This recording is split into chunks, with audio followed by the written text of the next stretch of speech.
Et salut à tous, alors on se retrouve pour une nouvelle vidéo toujours dans le thème des inventions. Donc aujourd'hui on se retrouve pour la vidéo sur l'aéroglisseur, voilà, la fameuse vidéo de l'aéroglisseur. Donc bah c'est parti, hein. Je vous montre le matériel sans plus attendre. Donc il vous faudra une boîte. Alors la boîte que vous voulez, hein, que ce soit en plastique ou en bois.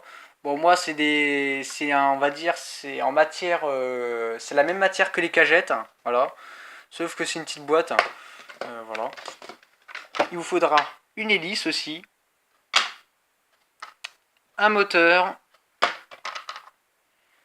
une fiche électrique et un interrupteur switch, voilà.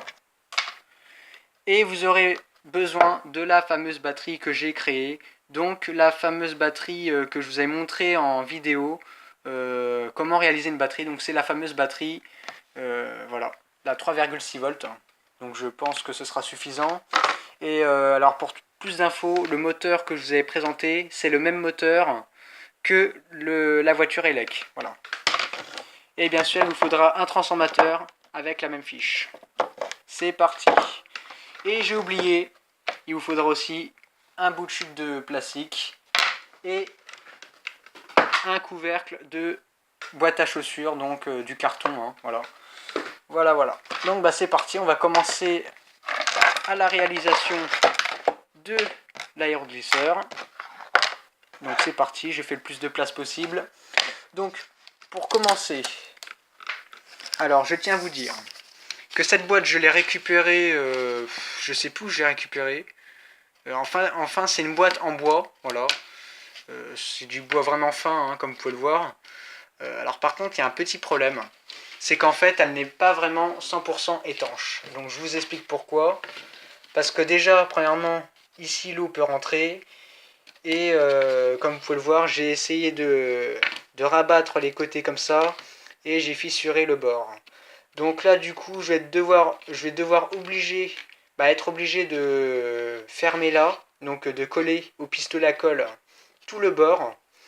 Et en fait le but c'est de rendre le plus étanche possible cette boîte. Donc bah c'est parti, hein.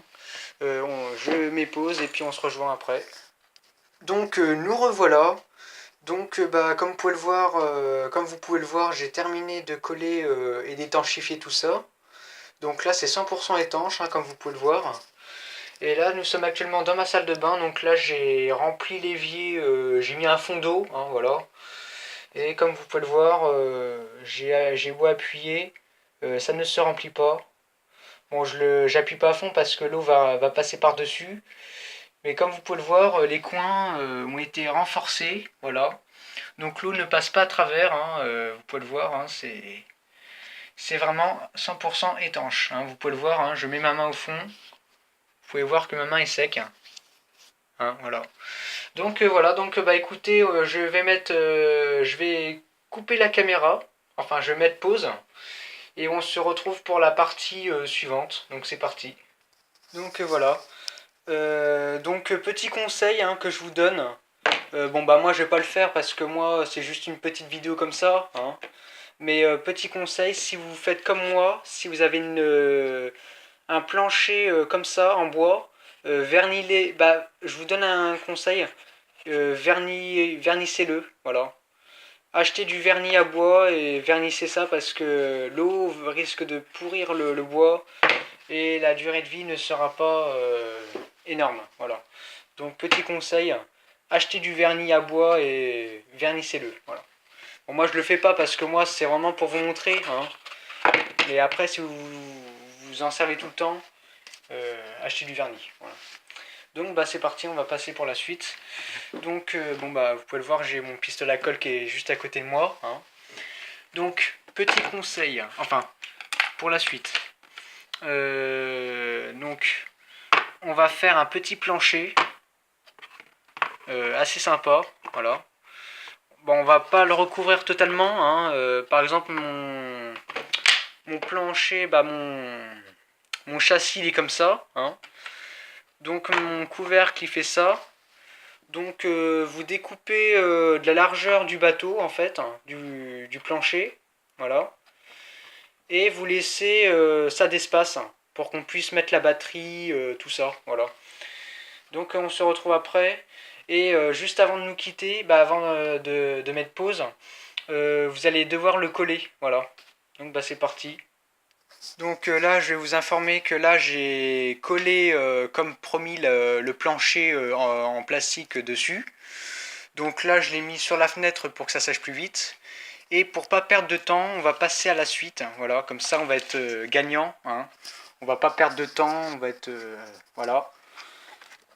Donc, je place la caméra. Voilà. Ah, alors là, elle ne veut pas se placer. Pourquoi?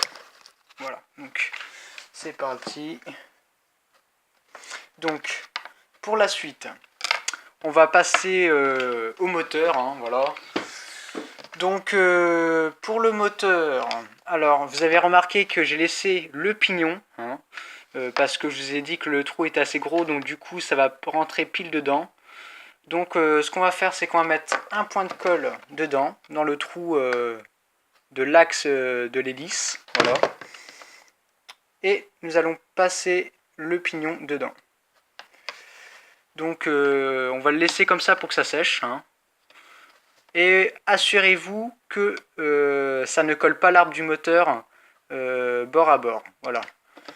Qu'on puisse... voilà. Et on va passer à la suite, hein, encore. Donc vous avez l'interrupteur switch, vous avez le moteur à côté, vous le laissez comme ça hein, pour qu'il sèche. Vous allez prendre votre fer à souder, donc je vais mettre pause, je vais chercher les fils, et on se retrouve après. Donc voilà, donc j'ai procédé comme ça pour que vous compreniez bien. Donc là, comme vous pouvez le voir, ici nous avons le moteur, là vous avez un câble électrique, un interrupteur, un câble électrique. Et de l'autre côté, vous avez seulement un câble électrique.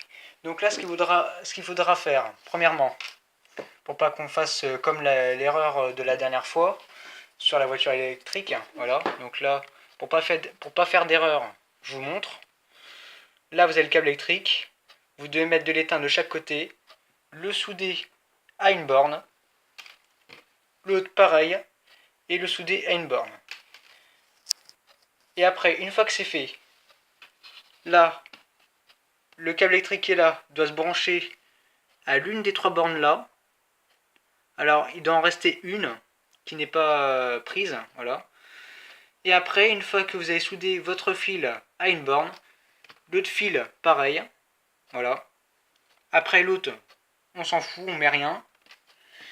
Et voilà. Le montage est fait. Donc, je vous montrerai le résultat après, ce que ça donne. Donc, voilà ce que ça doit vous donner. Donc là, de ce côté-là, le moteur, vous avez un fil qui est utilisé et l'autre qui est pris, voilà. Donc, on va utiliser le... je vais vous montrer maintenant le fil qui a été utilisé. Donc, c'est celui de gauche. Donc là, on peut voir que celui de gauche a été branché à l'interrupteur et que à la sortie de l'interrupteur, il y a un autre fil qui est pris. Donc du coup, ça doit vous donner ça. Donc je vous montre comme ça. Hein. Voilà, donc je vais montrer un bon moment pour que vous voyez. Donc ensuite, dans les fils qui sortent là, celui-là et là, vous aurez une fiche. Donc plus ou moins. Donc je vais vous montrer les fiches. Donc voilà, ce sera des fiches comme ça. Voilà. Donc je les ai fait. Donc voilà ce que c'est. Alors je vais mettre à la lumière pour que vous voyez. Voilà, donc c'est des fiches comme ça. Hein. C'est des trucs qu'on trouve en modélisme. Voilà. Oups. Voilà. Et l'autre qui est tombé par terre, il est comme ça. Voilà. En bout mâle, femelle, voilà. Donc vous prenez n'importe lequel. En gros, il faut qu'il y en a l'un des deux qui soit branché à la sortie qui est là. Donc ici et là. Voilà. Donc il y a un fil qui ira souder là et l'autre là. Et on se retrouve après. Donc voilà, donc finalement j'ai utilisé cette fiche là. Donc du coup la fiche qui reste, qui est là, sera pour la batterie. Voilà.